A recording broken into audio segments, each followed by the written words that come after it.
there's historical significance to us. This is our story. This is American history. And to be denied stuff about this is just outrageous, completely aside from the JFK question. I mean, I was laughing at one of the parts of it where they were talking about, what was it? They said that there was suspicions on the part of France about the CIA's presence there when there was a coup attempt against de Gaulle in like the 60s. And they said that people could see when people were in the CIA because the lights would turn on in the building and you would see the lights. And I was just laughing. It's like, these are the great geniuses at work that don't have some system in place to make it so lights don't go on at 2 a.m. Because that apparently that caused this whole nationalist like panic because the lights go on at like 2 a.m. in the middle of the coup attempt or whatever. And so this was revealed in the document. And that's the thing. And all these things you can see, okay, was there a sources, methods, reason, or were you just embarrassed by this and you don't want people to know about it? Because it sure looks like the latter to me. But why, that's to your point though, why are you embarrassed about something that some guy did who's dead? Well, that's the other thing. You know what I mean? Yeah, totally. Well, that's the other thing. Is like to the extent that embarrassment matters at all, it's like, yeah, everyone's dead that was involved in this. So it's like it shows you how much they get away with because they settle into this mood of like, well, they're going to let us do this so we can do this. And it's like that's how you behave when you get everything you want. Yeah. You know what I mean? I mean, from what I saw, it didn't. I was glad we at least got something. Like, I'll give credit where it's due. We got some documents that we've never gotten before. All right, cool. But it doesn't, you know, I think there was like 80,000 pages or something like that. It didn't seem to give like a smoking gun or paint the exact picture of like, this is really who planned it and this is how it happened. So we have really good sourcing to be able to say reasonably these are probably the people in the United States government who wanted this guy dead. Maybe they used help from these guys in Cuba or these guys in the mob, whatever, but that's how it went down.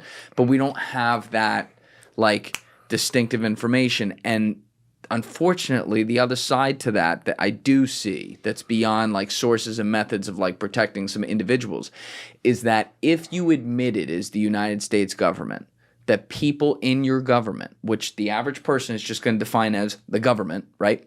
One thing, people in your government were complicit in the death of a sitting United States president, even if that's 60 years ago, it creates an existential crisis for them because people are going to be like, well, if these organizations did that, we should just get rid of them now. And it's like, I'll admit, that's a tough spot to be in. Yeah, I wonder how much thought is even going into it because so much of the secrecy response is just reflexive at this point. I'll give you an example. I talked to somebody who used to work in the FOIA office of the records office of the FBI where they respond to people requesting declassified records. They're like, fucking Klippenstein's on the line again. Damn it. No, I was on a list. They had a list called high volume team for people that file too many requests. And what I thought was funny about that was HVT is a term in the national security world that stands for high value target. Yeah. So I was freaked out to find out that I was on this list. That's a catch-22 for you. So anyways, I found out that they had written on the wall, I don't know if still, but at the time it said, when in doubt, black it out. The idea being just redact it. There's no downside to it. Wait, they wrote that on the wall? Literally, yeah. Come on. Yeah. On a whiteboard? That's how seriously they take it. No, it was just like a piece of paper on the wall, just like trying to inform people like, hey, if there's an edge case, just don't put it out there. Wow. Yeah. Yeah. I think that was reported. Can we pull that up? Yeah. That's wild. Like, that's one of those things, like, you're the office manager, you walk in, you go, God damn it. Who the fuck put that on the wall? What's understood doesn't need to be explained. But they get their way. I mean, the only oversight for FOIA, and I've done this, is if you take them to federal court, and that's a long and protracted You've done a lot of, like, a lot of FOIA litigation. Stuff. Yep. That's got to cost you a lot of money. Fortunately, I have a wonderful public defender who does this just like for the love of the game. Wow. And shout out love of the game. Yeah, Beth Borden. Shout out Beth Borden. Thank you for all your help. Shout out Beth. Girl. There are many lawyers that do things pro bono. And this is something that she does. But are you involved in any actively right now? Oh yeah. Are you allowed to talk about any? Like 3 or 4. I don't even remember some of them because they've been in litigation for so long. I mean, this stuff takes that's the downside. People think, oh, just take it to court, And that's really the only redress that you have. So I do it. But this is like takes like 4 or 5 years in many cases. Yeah. Are you now how? So you're going straight. Obviously, this is in national courts. It's not in state courts. Yeah. But like, is this in D.C. every time, or this is in Florida where my attorney is based? Okay, so they do. So they do. So it it's like the Florida Circuit based Court. Because, Yep, exactly. Okay. And in many cases, the Justice Department people are like, "What is FOIA?" Like, I've never done a FOIA case before. Wait, really? Yeah. There it is. Oh my God, it's government wide? I didn't know that. I thought it was just FBI. The phrase "when in doubt, black it out" is a colloquial expression often used in the context of government document redaction, suggesting that if there's any uncertainty about whether information should be released, it's safer to withhold it by blacking it out. The practice reflects a tendency towards overclassification and caution in government transparency efforts. Look at that.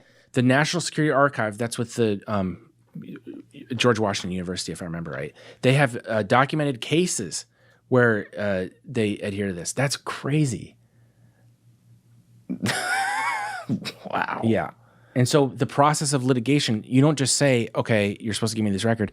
Then they say, oh, do you want to have the next 9/11 on your hands? Like, that's right. So then you go back and forth and you fight with them.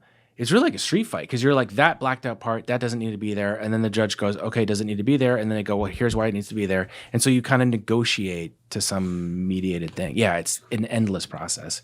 So, and it's 4 or 5 years for some of them sometimes. Oh, yeah. It can be even longer. Are you doing depositions on this all the time? Or not no, that kind of stuff? Fortunately, it's kind of like more of a custodial process. So it's less, I haven't had to do that.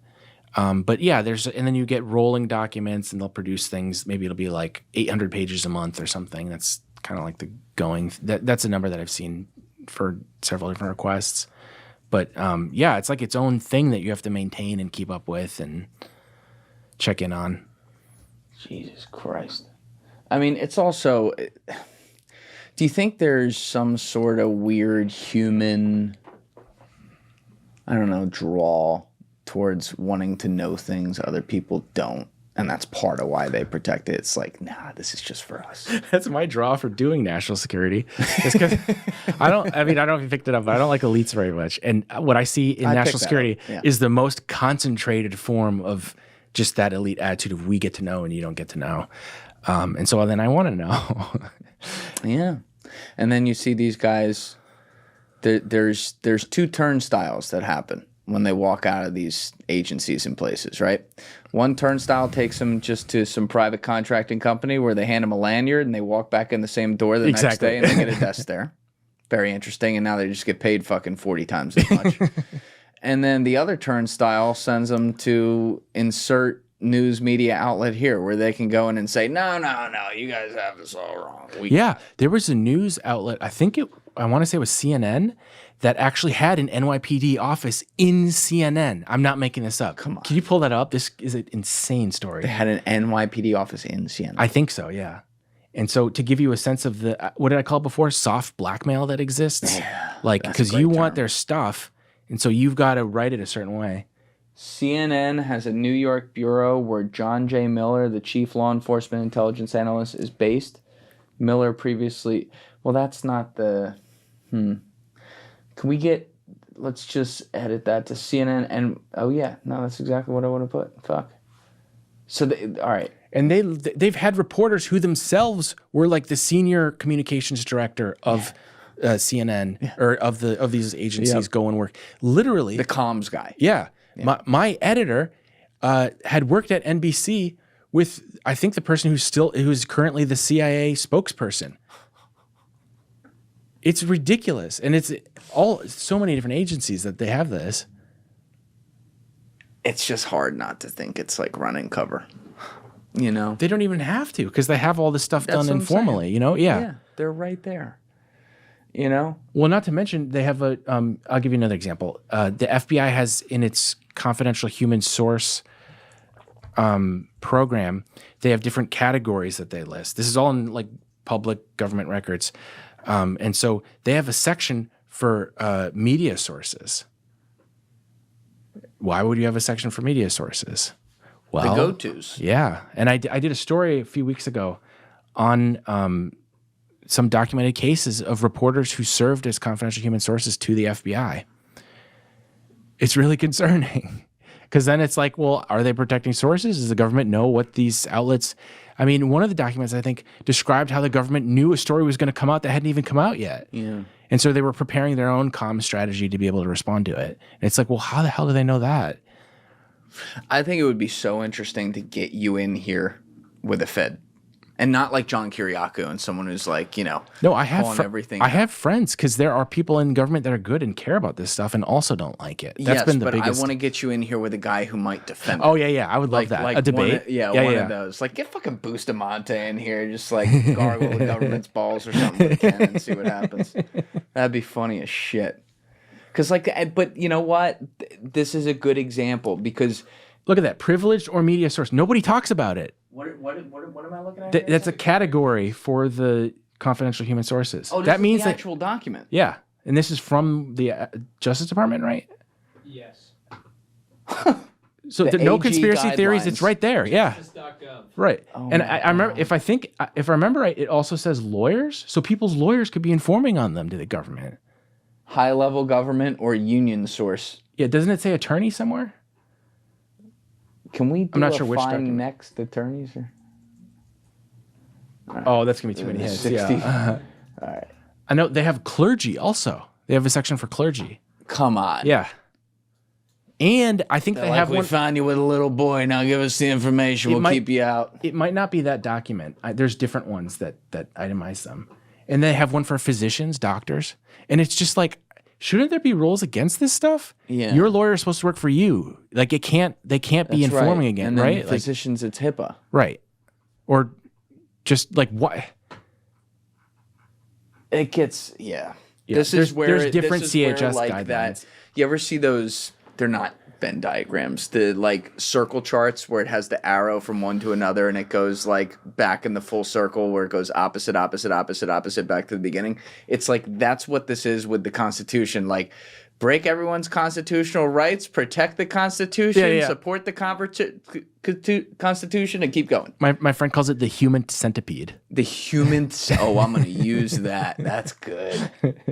That's so good. Human Centipede was ahead of its time, that movie. I never saw it, actually. I just saw the memes. I don't want to say I'd recommend it.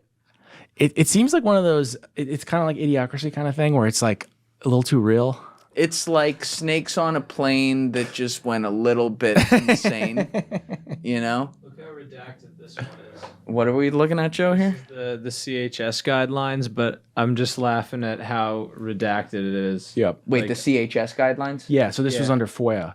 There should be a leaked... Oh, confidential human source. I think there's a... It's just... Oh, they whited this one out, so you can't say they blacked it out. This is a Matt Cox special, white out. That's what they do. I think it looks less sinister if it's like whited, you know? Look at that. It's a nice look. Steve Jobs would approve. It's a simple, open, white space page. Look at that. Yeah, the whole page is whited out. Well, this is my life. Oh my God. Do you ever, you obviously got to have a real love of the game to go through minutia, because that's what you're doing. You're going through minutia. It's more contempt and really hating the guy responsible for that and being like, I'm not going to let this fucker get away with this. Good for you. I mean, someone's got to do it. That's a lot of the motive. But these are This is not like reading a nice novel or nice journalism. These are fucking Linda at accounting wrote this out. My editor likes to say, going up against national security state, it's like a Tyrannosaurus Rex. It can rip you asunder, but it's got a brain the size of a pea. So in this case, with these, there will be court litigation. Maybe they forget to redact something in that. There will be another document referencing that one that maybe has a reference to it. It's really hard, and they're fairly incompetent at preventing it from tumbling out into the digital ether. Digital exhaust is so omnipresent now that for them to catch every reference in every document and not screw up, it's almost like law enforcement says. They have to keep, they only have to screw up once, right? And that's how this stuff is. And now everything is online, so you can find stuff instantaneously. And so I'm always just hunting for that. What is that one thing they forgot to remove? Because they have to communicate with other local law enforcement. They have to convey things to them. One game I like to play is ask for the same type of record, but ask for the federal record that was provided to a state and local law enforcement agency, because they're going to have a less sophisticated FOIA system. Find the holes in the ship. Exactly. Gotcha. So if you can deal with the people in D.C., you call like fucking Scott in Gloucester County, you're good. Exactly. So I'm your friend, pal. Yeah. Or they worked a case in Idaho and they sent something to the Idaho Fusion Center. The Idaho Fusion Center? Yeah, so every state has something called a fusion center. Since 9/11, they established these things that are supposed to coordinate between state, local, and then the federal government. And so the federal government will surge intelligence to them. They'll share intelligence with the federal government. These fusion centers can be a great way to find out about what the federal agencies are doing, because being state institutions, even though they coordinate with the federal ones, they share intelligence, but they don't have the same, how do you say, like just stuff guarding that information. It's easier to get. My inkling when I hear something like that, and tell me if I'm totally off base here, would be that there's probably a lot of information going up from the states to federal, and not a lot. Like the shit's going down from federal to the states. No, it's definitely both. You think it's both? Yeah, it's definitely both. Because the federal agencies are supposed to be like, they want to make themselves relevant. So they're like, hey, we've got this warning. This threat assessment is relevant to you. Like, if you talk to any cop, they'll be like, oh yeah, that's the paperwork that's the email that you never open because it's useless. Right. But it's just some practice that the government does. Until it's not. Yeah. Until like those. Yeah, exactly. Yeah. Right. Like January 6th. I think there was a report the FBI field office in Virginia had, where just nobody read. It was like, yeah, sorry, we didn't read it. And they had a warning about it, it's like anybody, it's like any other job where it's just like, there's all this junk. You have your boss yelling, you don't really look at it, Yeah. I mean, even when you look at the build up to 9/11, when you study that, and you correctly mentioned that earlier, it's like it was the worst communication ever, especially between CIA and FBI and sharing any information. But it's like, there were a handful of people who were like, hey, we might have a little issue here. And everyone else is like, yeah, okay, yeah, whatever. In virtually every case, there's people like that being like, please, we need to do something. And then the senior executives are just like, not my problem. And then the day after, they're like, all hands on deck, let's go. Or totally. The second after. It's just, it's human nature. Well, this is a huge part of the secrecy, which is that yes, sources and methods is a thing. And that's something, you don't want to get an asset killed or something. But they also don't want stuff coming out so that you can have a forensics trail to say, hey, you knew about this, or you should have known about this. Why didn't you do something about it? Right. So I just wish there was a little more skepticism in teasing those two things out. For sure. Real quick, I just got to go to the bathroom. Yeah. But we'll be right back. Thanks. All right, we're back. Yeah, we were just talking about John Kiriakou. Honestly, I don't know that I've ever had a dude in here who can just seamlessly cook on the most visual, insane story out of nowhere and then switch it out of nowhere to something completely unrelated, and it just works. Like, as a guest, he's something else, but his life story is insane. He's a great example of how the CIA is different than what you would think from watching movies, which would have you think that there are these, very athletic, kind of like, not saying John's not athletic necessarily, but he's kind of a nerd, and he's like very well educated, very well read. Yes. And a lot of CIA are like that, not just the analytics side.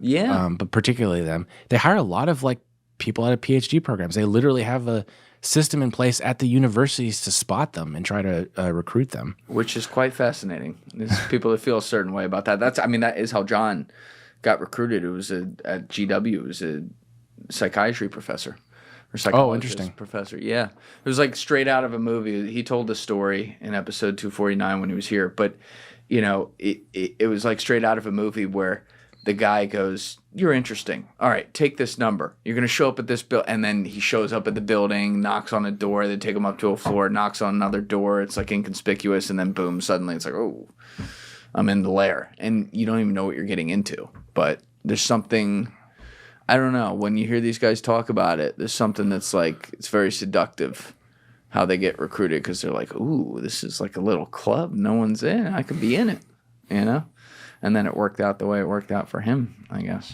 But you were just telling me off air, you're working on a Palantir story. I love this. What do we got? Yeah, it's a very important company for a number of reasons. One is that its stock is just stratospherically rising since the Trump administration in particular, but it's been doing well in general. And one reason for that is that AI is central to what they do. And a big part of a big protection of our civil liberties over the last several decades has been the fact that it's just not feasible for these national security agencies to actually go through all of these huge quantities of data that they collect. But now with artificial intelligence, that's no longer going to be true. They can have things that instantaneously go through the stuff that's collected. In addition to that, what my story is going to focus on is how Palantir is deployed in targeting, military targeting. So where before you would have had to have human, what's called targeting analysts saying, okay, this qualifies for blah, blah, blah. We can hit this, this, and this. Now they can do it close to instantaneously. And they have been. Gaza's kind of the big experiment zone for. Seems like they're not doing a great job. They're just leveling the whole fucking place. They can create these kill chains instantly, where before there would have been an entire system that would have had to take place. It gets scary when you start talking about people in general, which obviously would include, women and children as like a target or something like that. And when I hear Alex Coverup, the CEO of Palantir, talk, look, I don't know the guy, but he doesn't talk in a way that makes it seem like he has a pulse. I mean, the company's called Palantir. Yeah. I presume they read the novels, Lord of the Rings, which is in reference to. And if they did, they would know that those are not portrayed in a very good way in the book. How'd you get into this latest story? Palantir? Yeah. Just looking at their stock and being shocked at how... Yeah, but then also the intelligence community released its first strategy for AI recently. And so this is going to become the backbone of their approach to the, just flood of data that they've been drowning in, since the dawn of the information age. And for the first time, they'll be able to get their head above the water and make sense of it, which I think is worrying. Yeah.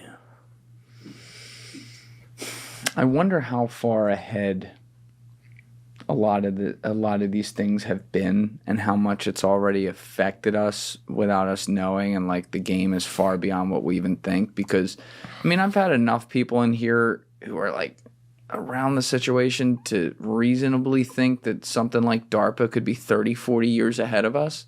So it's like, are we just watching the simulation that was designed 20 years ago just play out, and we don't even know we're a part of it?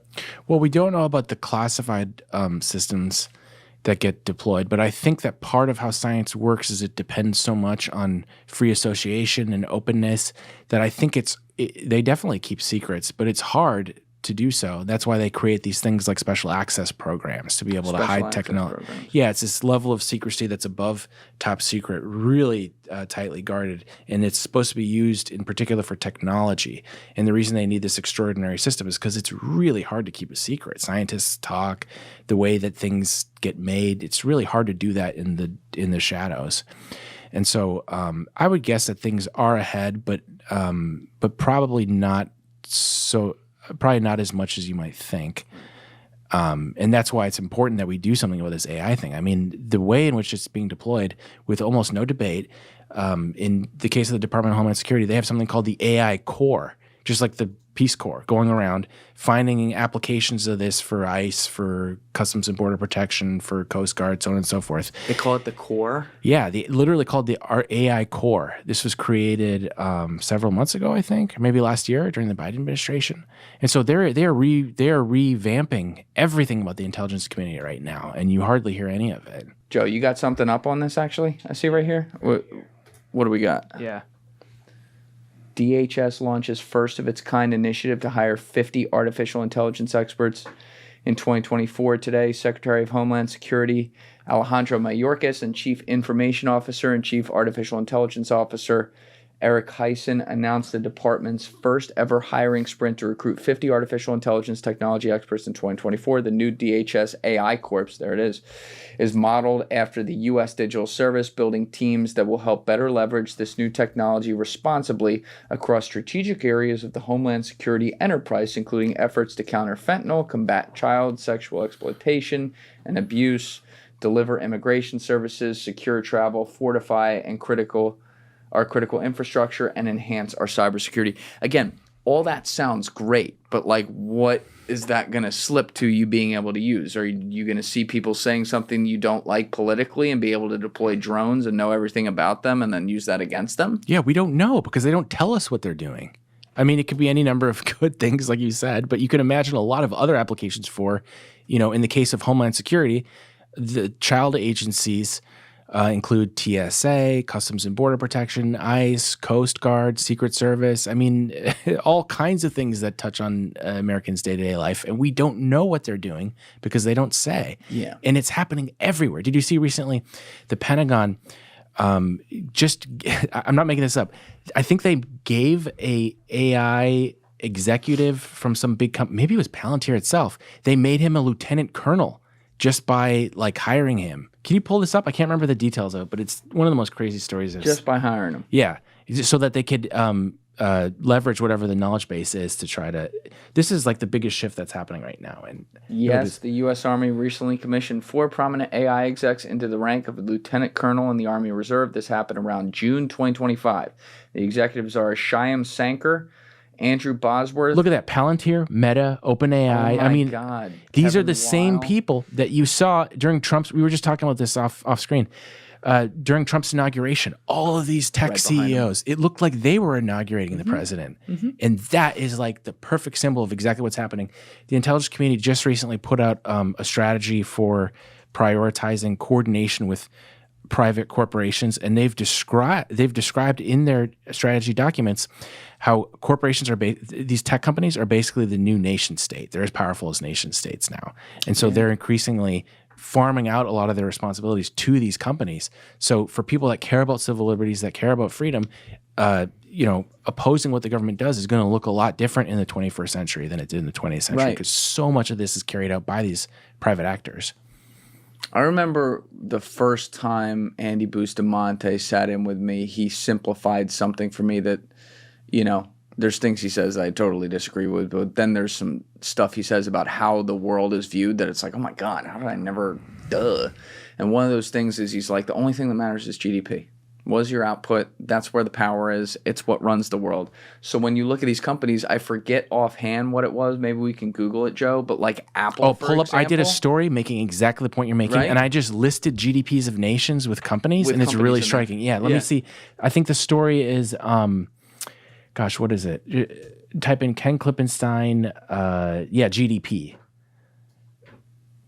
Yeah, that's the story. This is it. Big Brother becomes Little Brother. There should be a picture somewhere in there. You got some good titles, bro. You got some good guys. So there's the so this was an intelligence community directive that they put out at the beginning of the year, describing how the intelligence community has to work with, quote, non-state entities. That's kind of code for corporations. And it talks about, it's really interesting. They say that they can actually take risks that can result in embarrassment and like in pursuit of this goal. Like, it's really unusual language that you don't typically see. And then you had a ranking list down here too, right? Let's see that. This is here it is. Yeah, you're making my point for me perfectly. Here we go. Top 10 U.S. corporations by market cap. Top 10 countries by GDP. So 1 and 1 we got. Other than the superpowers, it's like completely comparable. Close. Yeah. So Apple at 3.8 trillion would be 5th in the world, behind Germany and ahead of India, which has how many billion? Like 1 point something billion people live in there? Yeah. That is fucking nuts. So this is the new nation state. And this is only just, if you look at their value, this is a new phenomenon, Like, corporations have been powerful, but not this powerful. And look, I mean, you got to say it too. Like, you got Tesla there at number 7, 1.3 trillion. And I'm not even blaming Elon for this, but just, unfortunately, we live in a world where how things look matters. That's just the truth. And when you got a guy who's like the richest dude in the country, who's in charge of the 7th biggest U.S. corporation by market cap, there's always going to be something undercutting whatever good work he may want to do, however you define that, because of who he is. And now we have, and it's not, let's not single him out. We have a lot of people at these different companies that you just pointed out who like take on these roles, and it's like, well, what do they really want? What are they getting? What is Sam Altman getting out of setting up like an AI program with the United States government? Totally. And in the case of Tesla, I mean, so people think of the cars, but I talked to somebody at the Office of the Director of National Intelligence who was telling me, I asked them, I said, what does this mean, this phrase, non-state entity? And they basically explained to me that it was, in many cases, code for a big corporation. I said, so what would an example be of where you want a corporation? The example that I was given was Starlink in Ukraine. The U.S. government was like, these guys are better than what we have. Please help us. And so the government is kind of supplicating itself before these, mega billionaires, asking them to do things. One of the first sources I had in the intelligence world, it was an FBI agent who I was asking like, I wanted to know, what can you guys do kind of thing. He says, who we're really jealous of? It's not what we can do. It's what Google can do. We would love to be able to have what they have. And that totally changed. You were saying before, what were some moments that gave you a sense of how this stuff really works? That was one big one, was how powerful and how incisive the information that corporations have is. This is not what the 1950s looked like at all. It's a complete shift. No, it's not. I mean, we all know that famous Eisenhower tweet about the military-industrial complex, which is a different type that now still relates to today. But this is like that on steroids because it involves our footprints everywhere. Like people, myself, all of us, everyone listening, every time we take out our phone and we click something, we are giving away information, whether we like it or not. And the intelligence community can buy that on the open market. Open market. That's what I was saying before. They have their first ever open source intelligence strategy. Part of that is to be able to access what's called commercially, I can't remember commercial information. And so basically they have these data brokers that sell all of this stuff. There's essentially no oversight, very little in the way of laws to protect against it. So not only is the U.S. government buying it, all these foreign governments are buying it too, and there's nothing to prevent that. And they're incentivized to the shareholders. Yeah. To sell this is the business model. This isn't like a kind of minor thing. Yeah. Information is the backbone of the entire, like a huge part of the Silicon Valley. I think about this often because like the system is set up to turn in on itself, right? So there's a beauty to free markets and capitalism. I would argue it's the best system of all of them. It doesn't mean it's perfect. And one of the downsides is, especially with public companies, which are going to be the largest, is they got to report shit every 3 months. So the top 5 people there better make something work or crunch some numbers or figure out how to get business through the door so that they don't lose their job because there's nowhere to go except be fired.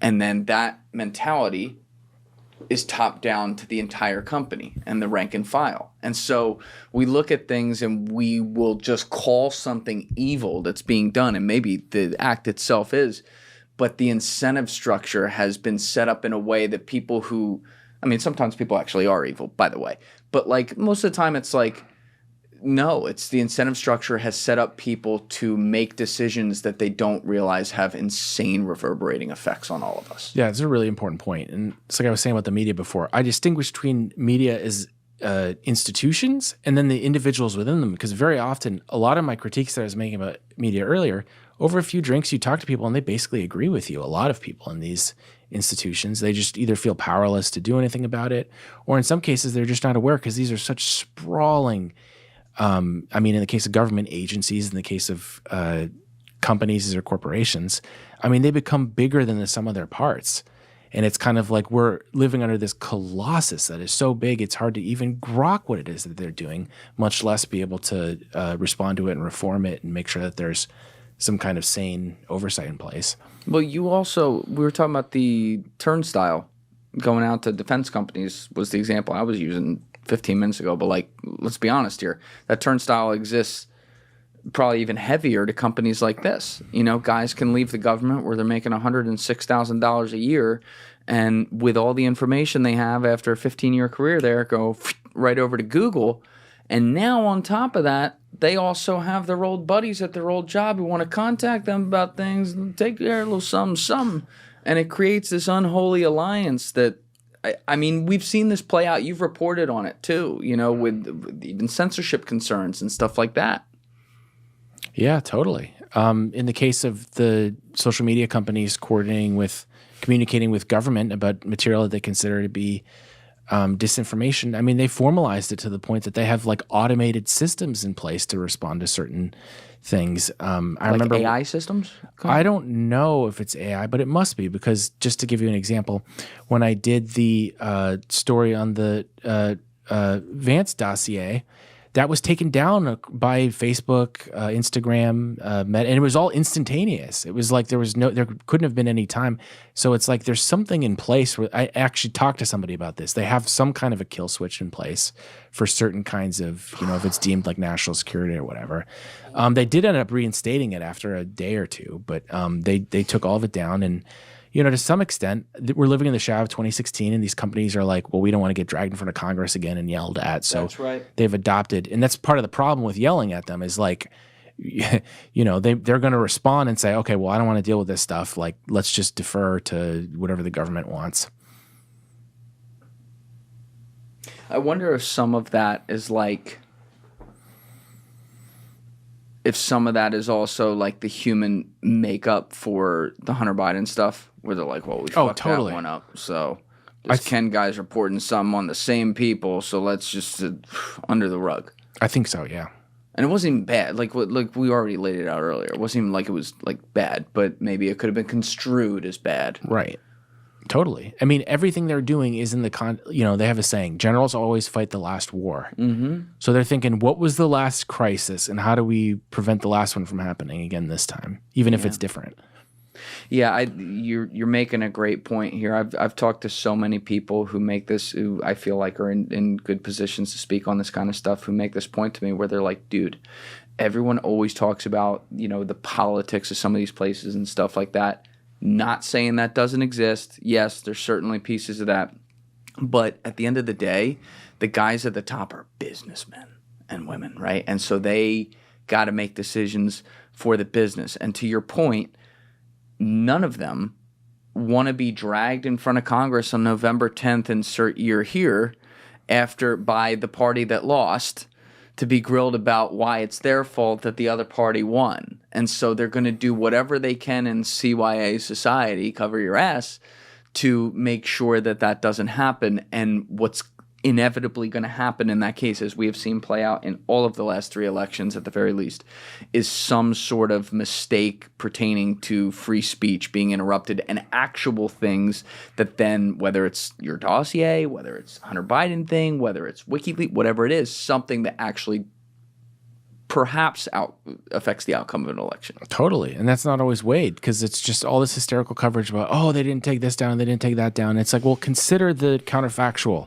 that they're proactively going out and taking all these things down. Isn't there concern that they do the wrong thing? And clearly we see that they have done so. Yeah. Strange times, man. It's crazy that we're only, like 7-8 months into the second term. It's like, Jesus Christ. Do you think to think about that the end of a president's administration is when they really push forward the legacy making stuff? Like, ooh, what do we have to look forward to here? Especially when there's no election that he's got to win. Do you think we're gonna see some return to the normal corrupt way of doing business? No. In 28, you don't? No. I think Mamdani blew that up. I mean, if there was any question about it. I mean, I always compare it to physics. Energy can neither be created nor destroyed. That discontent is still going to be there, even if Trump is not. And it's going to inhabit another body. It'll find someone else to represent it, I think. Because it's not going to just, unless the grievances are addressed, which I think I'm safe to assume the elites will not do that, they will remain and they will take another form. Now, Mamdani's he is a canary in the coal mine for sure. I agree with you. I think that's a great point. It's a big job, but it's still mayor in New York. It's not like he was running for Senate or president or something like that. Do you think that part of the culture change mantle moving forward is going to be the injection of, I don't know, some sort of celebrity type people gravitating towards like those top roles, and that's who we're choosing from because these are the people that have eyeballs online. I don't think we can predict it any more than I could have predicted that Trump was going to become president in 2016. And I was someone who thought he would win. But How early did you think that? Only the year of, because I didn't really think of the guy much. I just thought of him as like, oh yeah, that's the guy from The Apprentice or whatever. Like he had given indications of political, ambitions, but I never could have predicted that.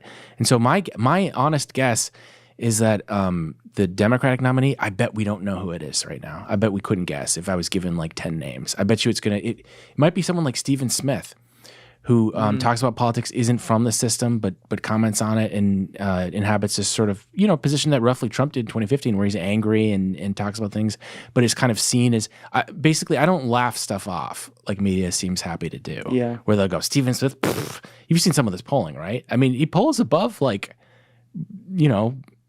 some of the top Democrats. It's not to say that he would win, but I'm saying that there's clearly interest in an outsider at this point, which by definition means that we won't know the person's name, at least in a political context. First they laugh, then they yell, then they drink. Exactly. We've seen it over and over again. They're gonna find a way to make the same mistakes, and whether it's with him or someone else, it does feel like the way our world works now, everything is about attention and influence, and there is a facade that's now down of like the politicians. The politicians that get attention now are the ones that at least try to play the game like a Trump plays, be ridiculous on social media, get into fucking Twitter wars with this guy or that guy. Do you see Gavin Newsom? He had a post that sounded just like Trump. He did? It's like they're picking up on this thing. Pull it up. Just yesterday, I think. It was like in all caps, and it was like very unlike Gavin Newsom. Honestly, people were laughing about it. He is so Gavin Newsom is the most shameless motherfucker of all time. I halfway respect it, man. You gotta watch yourself. He might come on the show. Yeah. I could see him asking you. Yeah, I've had a firm no politicians rule, and I've adhered to it for 330 some episodes. So I think we'll keep it that way for a while. You got something, Joe? Is it It's like some all caps thing. Yep, there it is.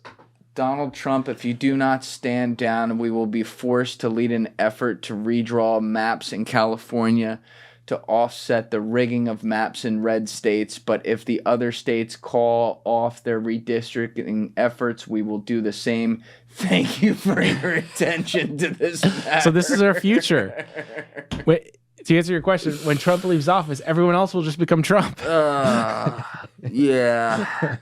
Did you see the behind the scenes video that shows how he does this? Trump? Yeah. I've read about how apparently he has he workshops ideas with people and they type them up or something, right? Yeah. So there's... I didn't know there's a what video. the fuck was it called? His campaign did like a 6-part behind the scenes thing at the tail end, like around from the assassination time last year until the end. Can you search Trump tweeting documentary? And there's like a scene that shows it. And he's just like sitting there while they're doing some sort of like Democratic debate or something like that. And he's like, Obama doesn't know. And there's just some girl like typing away anything, period. He did nothing for this country. It's just fucking, I'm sure a lot of people out there have seen it, but I haven't seen this. And then like you have like Tulsi Gabbard sitting in the room and she like goes, ooh, add in this part. And he's like, oh, that's good. Yeah, add that. And it's like, this is not good. It's like the writer's room in like a comedy show. No, that's exactly what I was thinking. I'm like, this is like the writer's room, but we're dealing with the consequences. Oh my God. It's hard. You gotta laugh. And the thing is, if people like it more than the Democrats, which is like a ChatGPT. Yes. Yeah. Those are your choices, the writer's room or ChatGPT. Or ChatGPT. Oh, it's so funny. Yeah, I think that was it, Joe. I think you had it. That was it. Yes, this is it. Yeah. Can we pull this up? Yeah. Behind the scenes glimpse on how Trump posted on social media during Harris DNC speech. That's what it was. Here we go. Do we have volume? Oh, sorry about that. Thank you. You good? Thank you. Thank you. Thank you. Thank you. Oh my God. Is she crazy? Thank you so very much. Thank you, everyone. It's like a bad SNL skit. Thank Oh, you. too many thank yous. Thank you. There must be 35. Traveling from India to California with an unshakable dream to be the Just type it away. How many people are watching? Can we tell how many, Dan? How many people are watching? She's talking about how great San Francisco was before she destroyed it. A lot. Inflation and crime. He's not proposing a single policy, not one policy proposal. Ours' biography won't lower your prices at the grocery store or at the pub. But they're putting veterans out on the streets. 33,000 homeless veterans. Country. Okay, say these the things of which she complains. Things of which she complains. In many ways, This is how he does it. Wow. Donald Trump is an unserious man. Oh. You hear that, Phil? It's great, right? Ready? These prosecutions were all started by her and Biden against their political opponents. Me. Get that out right away. Get that out right away. All right, that's good. Oh, You get the lying idea, though. against. They're just Wow. working material. So they just want to feed like directly into his brain now, and there's no mediated, you know. Maybe Elon Neuralinked him in the first 6 months or something, so he can just be like, Neuralink, send it out. No, this goes to your point about social media and people wanting stuff. You know, everything is mediated now. Yeah. There's no private life anymore. Mm-hmm.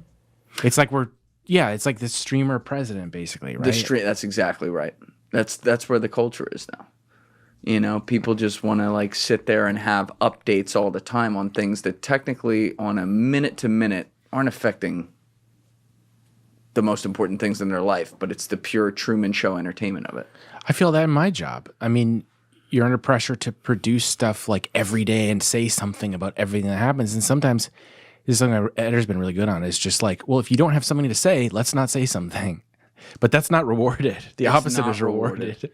I'm not jealous of where you have to sit on that because in what you do, you have to be reporting on stories all the time, which means you have to be putting out information, which means also to get eyeballs on that, you have to be actively going through things on Twitter. It doesn't mean you have to be ridiculous or anything like that, but like you're required to be active all the time on there, whereas like my rule of thumb is 99.99% of the tweets I type out, people never see. It doesn't even go to drafts. It goes 5, 4, 3, delete.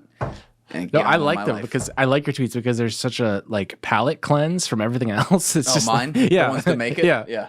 It's like so unlike all the other stuff that I follow. But I'm not required to give my thought. Like that's what's refreshing about it. You clearly don't give a shit about like everyone else is like carefully packaging it to be blah blah blah.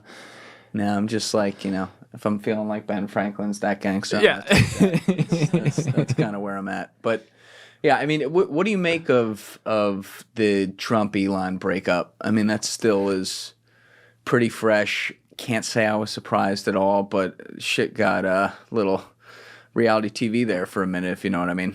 Yeah, it reminds me of when he had Trump had Zelensky in the White House, and he answered. He goes, wasn't that was great television, wasn't it? Unbelievable just like television, unreal. Yeah. So I don't know. It was kind of the breakup that we all expected was going to happen, right? Like two volatile personalities. But I wrote a story on this, thinking, wondering, you know, who will end up on top, and my prediction was not Trump. Is that'll be Elon for the reasons that we were describing before, how powerful these corporations are becoming, and you're seeing him now reorient and talk about how he's going to fund Democratic candidates, and it's going to completely change the equation in the next election. And so I'm very curious to see if I'm correct. But these didn't used to be questions even just 20 years ago, like, oh, what is the CEO going to do? And we've all just adapted to this new reality, which is strange. Should someone have that much power? These questions haven't even been asked, much less, you know, debated. What do you think, Elon Musk? Do you think he's trying to do things actually for the right reason, or do you think it's a wolf in sheep's clothing? Well, nobody does things for one reason. There's always a variety. One of them is money, power. Another might be power. Another might be interest in technology. So I see him as a mixed figure. He reminds me a lot of Trump in a number of ways. Maybe a younger version of Trump in the sense that there's a lot that I don't like about him, but I can understand why people, when he says stuff like go to Mars, I can see why that appeals to people because it's this kind of like thinking big that you just don't see. Yes. And in politics, so much of is like, oh, we're going to have a 2% rebate on this thing. And it's just all piecemeal. And then to have someone come in like Trump and do stuff that a lot of stuff that I personally don't agree with, but like it's very clear what it is, and it's thinking big about, again, stuff that I don't necessarily agree with, but it's thinking big and clear in bold-faced letters, Yeah. And so I think that's his appeal.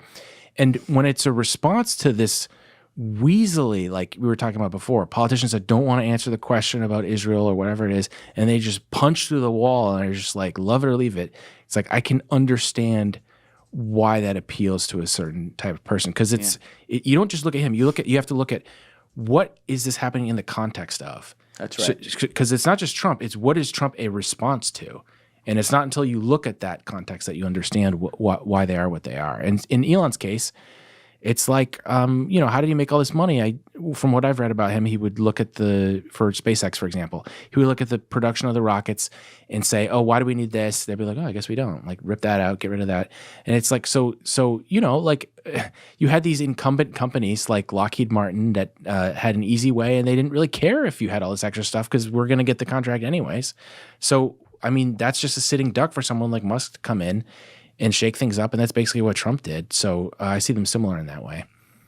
Do you think I'll come back to Elon in a second, but do you think that DOGE, even though it, I guess, like ended at the end there, and then there was this breakup, do you think that some of that worked and actually left a mark, or it's more symbolic than anything and just points out the obvious in the room, which is that we have a problem?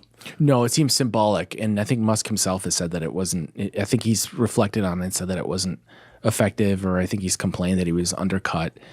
And to the extent that Trump allowed to happen, it seems like it was sort of like this, hey, look at all this waste. But then you look at the Pentagon budget, it's going to be $1 trillion. Right. It's the biggest one we've ever had.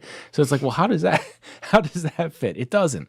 But so, it seems like Trump sort of let it go on as a sort of theatrical demonstration of, oh, look how much we're doing about cost. But sure. Even Musk himself seems pretty negative about it at this point. Yeah. I wonder how much of that is also tied to like the bad taste in his mouth with how things ended versus like what they were actually able to do. But it does feel like even one of the most powerful guys in the country who helped fund, the guy who won office, you're going up against such a big machine with so many tentacles, you don't even know where the tentacles are. Like, cynically, I don't know how he even finds some of these things when, we don't even know what the budget is. It's a black budget for a reason. It's like, it could be 35 trillion, could be 10 trillion. Who the fuck knows? Well, forget about classified. I mean, obviously that's a problem. We don't even know the unclassified expenditures. I mean, you can look at legislation and see that it says this and that, but in any sort of itemized way to see, like, what does it mean? It's really hard to find that stuff out. I mean, as a reporter, I have to look at, there's Inspector General reports, there's the Government Accountability Office, there's different things that you can find, bits and pieces. But even just as an example, another learning experience I had as a reporter was calling somebody saying, hey, this office, what's that about? They're like, I didn't even know that office existed, from somebody who works in an adjacent office. So I can't stress enough how much people don't even realize what's in there. And there's no such thing as a government. Just there should be something that says, here are the agencies and here's a flow chart. I mean, they do have that for like the top line stuff. A directory. Yeah, exactly. And they don't have it for everything. Yeah. I mean, that's what FOIA is. This stuff, I mean, there's two approaches. One is you have to go and request it and hope that they send it to you. Another one is that they would proactively release it. It's crazy that they don't proactively release a lot of this stuff. Yeah. Yeah, I mean, it just gets it gets weird when you think about also where people sit and how, like we talked about semantics earlier, the whole USAID thing. It's like you can dress something up as this part of the government, but in reality, it's there's like, I don't know what it's called, but like, when people can put the hands in the machine and move around like that, there's hands going in the machine and it's from another part of the government, but it's not tied. You can't find that in a directory, to your point. So if there's something good to come out of it, maybe we at least have confirmation that is the way things work. So now people can be suspicious of, certain organizations within government that claim to be doing this. And it's like, are you really doing that? Probably not. Yeah, USAID is a good example of that. Because, to the extent that it does things that help people, which I'm sure that it does, that's good. But how much do we know about this thing? And, so much of it is opaque. And to the extent that I've read oversight reports on it, a lot of money is spent on administrative costs. And, of course, it's about the advancement of U.S. Geopolitical aims, which isn't necessarily bad. But that's different in character than, just helping people. Right. And so, I think there's this effort to try to say, oh, you're against helping people. And it's like, well, it's a little bit more complicated than that. So to the extent that you involve people in it to get them to question things, I think that's good. Yeah. And rather than just have this all be decisions that are made in Washington that is never really discussed. Elon also came in at a time where people were extremely concerned, like came into the political process, I should say, at a time where people were very concerned about free speech and things that were happening on platforms. And I believe when he was literally like taking over Twitter, that's when you were reporting on some of the stuff with Homeland Security. That was the one with Li Fang you were doing, right, back then? So what did you guys find there that Homeland Security was trying to do vis-a-vis some of these companies to like censor disinformation? Yeah, so they had kind of modes of communication set up. Subsequently, I found out even gaming companies do with a lot of these national security entities in which they could communicate with them about threats of foreign influence operations. And the thing is, it kept growing. It was like sprawling. At first, it's something narrow like, Russian disinformation, maybe Ukraine. And then it starts to spread to health disinformation around COVID. And it was kind of like, well, first of all, they're not really talking about it. Second of all, what are going to be the guardrails in place? Like at what point, like there's an endless amount of like falsehoods if that's what you're looking at. I mean, I don't understand. I don't like the word disinformation because it's kind of like, it's sort of a paranoid word. It assumes that somebody's spreading something that's false on purpose. I think we all know people that just believe wrong things because they just believe wrong things. Right. You don't have to assume that they're trying to operate some deception or something. But so that was kind of the focus of it. And then once we reported on it, it was kind of crazy because it was like Department of Homeland Security is doing it, FBI is doing it, DOD has its own thing. And so it's like this huge thing that they're popping up like daisies everywhere. They created something called the Foreign Malign Influence Center. Foreign Malign Influence Center. Yeah, and that was in 2024, I think, where it was created at the level of the Office of Director of National Intelligence. So this was like a really senior level position as opposed to like the lower level efforts that had been going on before. And I started reading about it. I was like, what is the point of this? And it hadn't been reported. I think, I was the first to report it. And I say that because I'm sort of sad that it's like something that important didn't get any coverage because not only is it another agency, it turns out they had created so many of these counter disinformation agencies that they needed the Foreign Malign Influence Center to coordinate with all of them because it was getting to be such a mess with all of the different agencies doing duplicative and overlapping things. So that gives you a sense of the breadth of what was happening. And again, prior to my story, there had not been a single thing written about this intelligence community entity that, I mean, God knows how much money was spent on it, but also to the point, just this massive machine that had been developed. Sounds like they read 1984. They just took the wrong takeaway right there. Well, I mean, the thing that people have to accept, and it sucks, and we said this, I mean, at least I know a lot of people who were saying this. I was saying this a few years ago when he went to take over. It's like free speech is painful. You're going to get some bad shit. I mean, you and I can both open up Twitter every day and be like, woo, this is... it's ugly, yeah. It's very ugly. Freedom comes at a price. But exactly. The alternative is historically worse every time. Totally. And I always have to remind myself of that because sometimes I'm like, can't they just... No, I get it. I'm like, I feel that you can't do that. You got to let them... that they're crazy. You got to let good speech win. And that's the world we're living in. But it's helpful when guys like you are also finding some of these things and bringing it to the people to be like, yo, this is a real concern and here's how they're doing it and you should know about it. And it gives us all an understanding of what's happening out there. So I appreciate your work in kind of getting that out to the people. Also doing it from a position like you were at the Intercept at the time, but now you have your own Substack and you're back completely on your own, just reporting on everything. And it's great stuff. So people should go hit the link in description. Thanks, man. Yes, they should. I second that.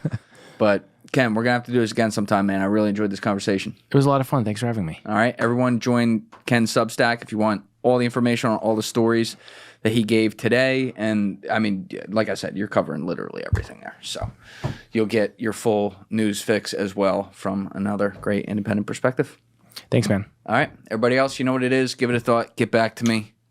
Peace. Thank you guys for checking out this clip. If you haven't already subscribed, please subscribe and hit the like button on this video. It is a huge, huge help. And if you'd like to check out this clip's full podcast episode, that link is in the description below or right here. And finally, you can follow me on Instagram and X by using the links in my description below.